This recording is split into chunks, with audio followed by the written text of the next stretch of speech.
Assalamualaikum warahmatullahi wabarakatuh. Selamat sore Dewan Juri yang kami hormati dan saudara-saudara sekalian. Saya Dela Maretaningsih dari Universitas Pendidikan Mandalika dari tim pemerintah penutup. Sebelum saya menyampaikan argumentasi saya, izinkan saya untuk membantah dari tim oposisi. Tim oposisi pembuka percaya bahwa jurusan yang tidak populer atau jarang memiliki SDM yang unggul sehingga akan kurang mendapatkan perhatian dari pemerintah. Dan pada debat kali ini tidak akan mendapatkan subsidi dari tim pemerintah. Menurut kami, sebagai pemerintah penutup, semua prodi yang populer atau yang tidak populer akan mendapatkan subsidi. Asalkan, pertama, mereka mampu memfasilitasi mahasiswa mereka dengan baik sehingga bisa terserap di dunia kerja. Pertanyaan pada tim kontra yaitu bagaimana mereka membuktikan bahwa jurusan yang mereka klaim tidak populer pada saat ini di status quo juga memberikan kontribusi yang lebih besar pada negara. Jadi, ketika mereka tidak bisa membuktikan ini, maka poin pertentangan ini jatuh kepada tim pro.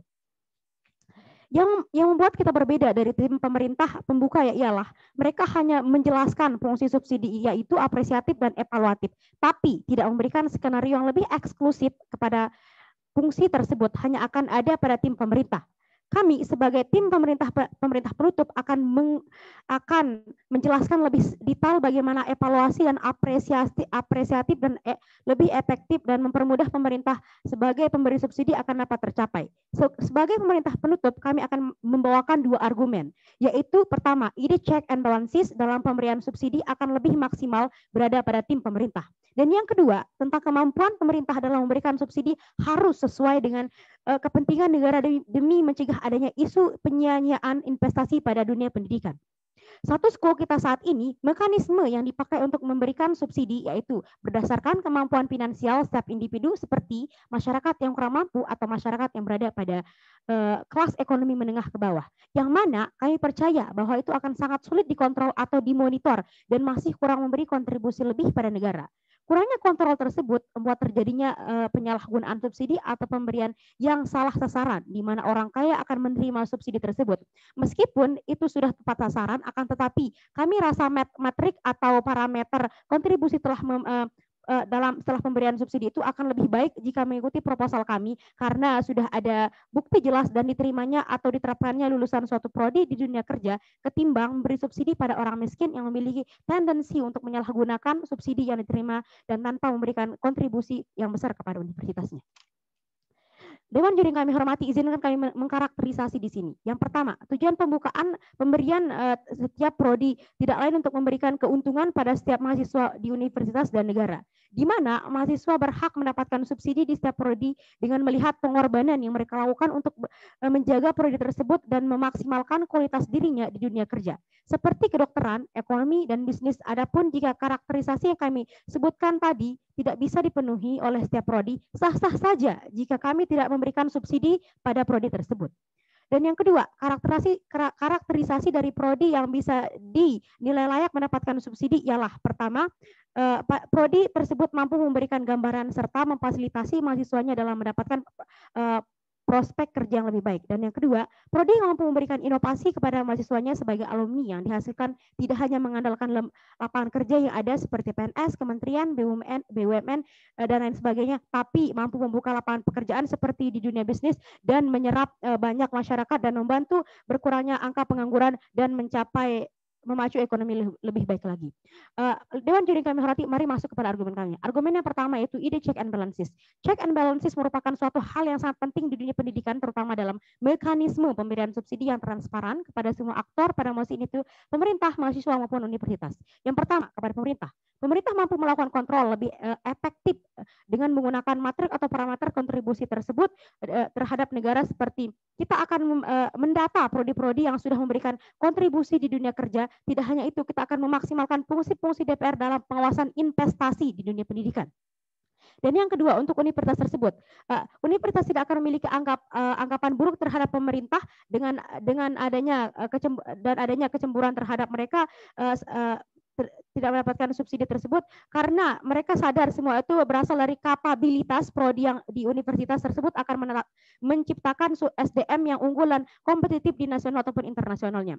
Dan yang kedua, dan yang selanjutnya untuk mahasiswa akan mendapat kepuasan ketika sudah ketika yang setiap prodi yang mereka masuki mampu memiliki investasi dan inovasi dalam memfasilitasi mereka semasa di bangku pendidikan serta mereka atas terbantu dengan subsidi dari pemerintah sehingga akan memacu tanggung jawab besar kepada mahasiswa tersebut memberikan kontribusi setelah mereka lulus dari prodi tersebut. Dan yang kedua, sebagai negara-negara berkembang yang memiliki keterbatasan sumber daya manusia dan pendanaan, maka haruslah memberikan subsidi kepada prodi yang sejalan dengan kepentingan negara, dan negara akan mengklasifikasikan kepentingan yang lebih urgent untuk mendapatkan subsidi. Contohnya seperti di bidang kesehatan untuk memaksimalkan SDM dalam mengatasi masalah-masalah kesehatan seperti contoh COVID-19 ini dan lainnya. Selain itu ada juga bidang ekonomi dan bisnis yang mampu membantu program pemerintah dalam mengetaskan kemiskinan dan mengurangi pengangguran dengan adanya lapangan kerja yang dihasilkan prodi-prodi tersebut. Kami sadar anggaran dari negara-negara berkembang sangatlah minim sehingga perlu berhati-hati dalam memberikan dana atau subsidi dalam sektor tertentu. Tentunya itu akan memaksimalkan dan mengefisienkan dana yang telah dikeluarkan. Sebagai pemerintah penutup, kami akan menyiapkan adanya apresiasi pada prodi-prodi yang telah berhasil. Karena itu sangatlah perlu untuk dilakukan di mana itu akan memunculkan kesadaran pada calon mahasiswa baru dalam universitas bahwa mereka telah diprioritaskan pemerintah yang pada akhirnya mereka akan terus mengembangkan dan memaksimalkan prodi tersebut dengan konsep jangka panjang. Dan sebagai pemerintah penutup, kami rasa evaluasi subsidi akan lebih maksimal dari sisi kami karena pertama, universitas bisa mengevaluasi perlakuan yang benar kepada mahasiswanya berdasarkan subsidi yang mereka dapatkan. Dan yang kedua, mahasiswa juga akan memberi tanggung jawab yang penuh ketika sudah mendapatkan subsidi yang dari prodi mereka yang mereka ambil sehingga memacu mereka untuk terus mengasah skill dan kompetensi mereka yang memiliki demi memberikan kontribusi kepada kampus dan negara. Dan yang ketiga, pemerintah sebagai pemberi subsidi akan lebih mudah untuk menilai tingkat kemaksimalan dari program subsidi yang diberikan untuk mencegah adanya ancaman dari masyarakat umum. Jadi kami dari tim pemerintah penutup sangat bangga telah menyampaikan beberapa sanggahan ataupun bantahan ataupun argumen-argumen yang telah kami sampaikan. Terima kasih.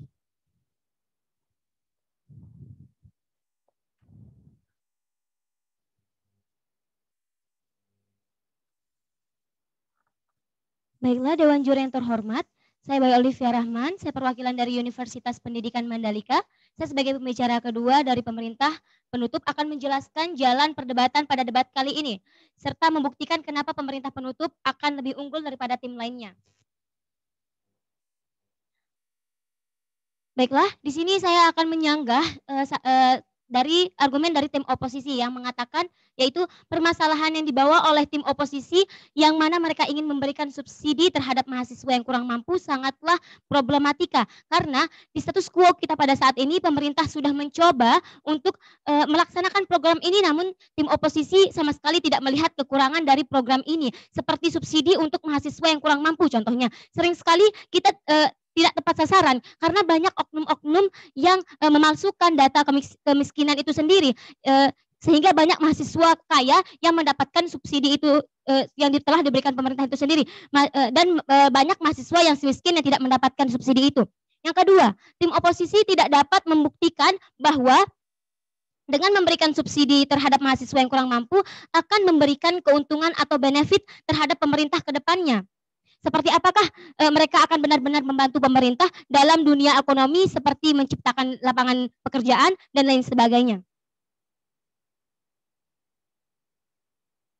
Selanjutnya, argumen yang akan kami sanggah yang dari tim oposisi yaitu tim oposisi menginginkan subsidi terhadap seluruh prodi di PTN, namun tim oposisi lupa yang tim oposisi lupakan adalah jika kita memberikan semua subsidi kepada semua prodi, maka hal ini akan merugikan pemerintah itu sendiri karena dana yang terbatas dan ketidakpastian prodi tersebut dalam memberikan efek jangka panjang jangka panjang yang baik terhadap pemerintah dalam bidang ekonomi, bisnis maupun politik.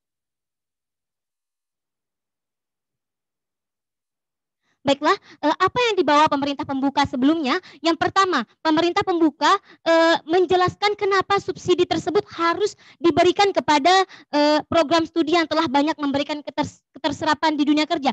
Kami dari tim pemerintah penutup akan membuktikan dengan adanya subsidi proporsional terhadap program studi tersebut yang pada akhirnya memberikan keuntungan kepada seluruh stakeholder. Yang pertama kepada pemerintah yang mana akhirnya mendapatkan benefit dan citra yang baik dari masyarakat itu sendiri karena pemerintah berhasil dalam mengamati jurusan yang membantu perekonomian kita untuk berkembang. Yang kedua, untuk program studi itu sendiri, mengapa hanya program studi yang memiliki keterserapan yang tinggi yang dapat bersubsidi, yang mendapatkan subsidi? Karena mereka membutuhkan banyak ruangan, tenaga pendidik yang handal dan fasilitas lain yang memadai untuk mahasiswa yang sudah terbukti oleh alumni-alumninya yang banyak membantu pemerintah di sektor ekonomi. Yang ketiga, untuk masyarakat itu sendiri, pada akhirnya masyarakat akan menikmati fasilitas dari negara itu sendiri, kesehatan yang baik maupun pendidikan yang lebih maju, dikarenakan lulusan-lulusan tersebut yang membantu pemerintah untuk berkembang dan dalam hal ekonomi dan membangun lapangan pekerjaan yang baru. Baiklah, kami dari tim penutup pemerintah akan menyampaikan dari tim penutup pemerintah sebelumnya adalah berargumen. Yang pertama, perguruan tinggi negeri khususnya jurusan yang sudah memberikan kontribusi terhadap pemerintah adalah salah satu aset negara yang mana aset tersebut harus kami kembangkan dan kami jaga sehingga pada akhirnya pemerintah dapat mencapai tujuan-tujuan yang kami ingin capai sebelumnya dengan memberantas kemiskinan dan memaksimalkan sumber daya manusia di pendidikan itu sendiri. Yang kedua, subsidi ini akan memberikan citra yang baik di nasional maupun yang internasional terhadap program studi tersebut sehingga para calon mahasiswa baru yang akan masuk ke perguruan tinggi memiliki latar belakang untuk menilai prodi mana yang akan mereka masuki dan yang mana memberikan prospek kerja yang lebih baik, terlebih mendapatkan subsidi dengan fasilitas yang baik pada prodi tersebut. Baiklah, kami dari tim penutup pemerintah juga akan menyampaikan pemerintah dalam hal ini memiliki strategi yang sangat-sangat berhati-hati dalam anggaran negara itu sendiri melalui subsidi yang akan diberikan kepada prodi yang memberikan memberikan keterserapan yang tinggi di dunia kerja dan menghindari adanya kesia-siaan dalam pemberian dana di dunia pendidikan. Selanjutnya, kami akan menyampaikan lowongan kerja yang terbatas pada akhirnya akan terselesaikan oleh pemberian subsidi itu sendiri kepada prodi tersebut. Karena pada akhirnya merekalah yang akan menciptakan lapangan pekerjaan tersebut. Yang mana hal ini sangat menguntungkan terhadap masa depan negara kita. Oleh karena itu, sebagai pemerintah sudah sangat perlu memberikan apresiasi kepada prodi manapun, baik populer ataupun tidak populer untuk mendapatkan subsidi sebagai reward ataupun hadiah atas kerja keras dalam memaksimalkan sumber daya manusia. Yang terakhir, ide check dan balances yang telah disampaikan oleh pembicara pertama saya juga akan memberikan benefit kepada semua stakeholder yang mana pemerintah bisa mencegah adanya narasi-narasi buruk dari masyarakat tentang integritas pemerintah itu sendiri. Menurut kami, parameter ini bisa menaikkan integritas pemerintah yang dicerminkan oleh baiknya sistem kontrol yang diterapkan kepada setiap universitas. Terlebih lagi dengan adanya kontrol yang bagus, tentunya itu akan memberikan keadilan kepada semua pihak, baik itu universitas maupun baik itu universitas maupun mahasiswa itu sendiri. Dan pada akhirnya kami rasa sudah saatnya kita mengganti status quo kita dan memakai atau menggunakan matriks kontribusi dan keterserapan di dunia kerja untuk diterapkan dalam pemberian subsidi secara proporsional kepada setiap prodi tanpa harus adanya pembedaan-pembedaan prodi populer maupun tidak populer itu. Baiklah, Dewan Juri yang terhormat, tim kami sudah seharusnya menang pada debat kali ini karena argumen yang kami berikan atau sampaikan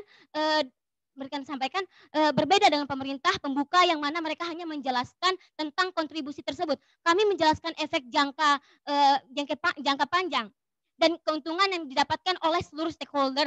Argumen dari tim oposisi pembuka sudah kami sanggah dengan mengatakan bahwa subsidi sudah kami sanggah dengan mengatakan bahwa jika subsidi diberikan pada mahasiswa yang kurang mampu, maka menimbulkan ketidakefektifan seperti salah sasaran dan lain sebagainya. Maka dari itu kami menyetujui mosi pada hari ini. Terima kasih.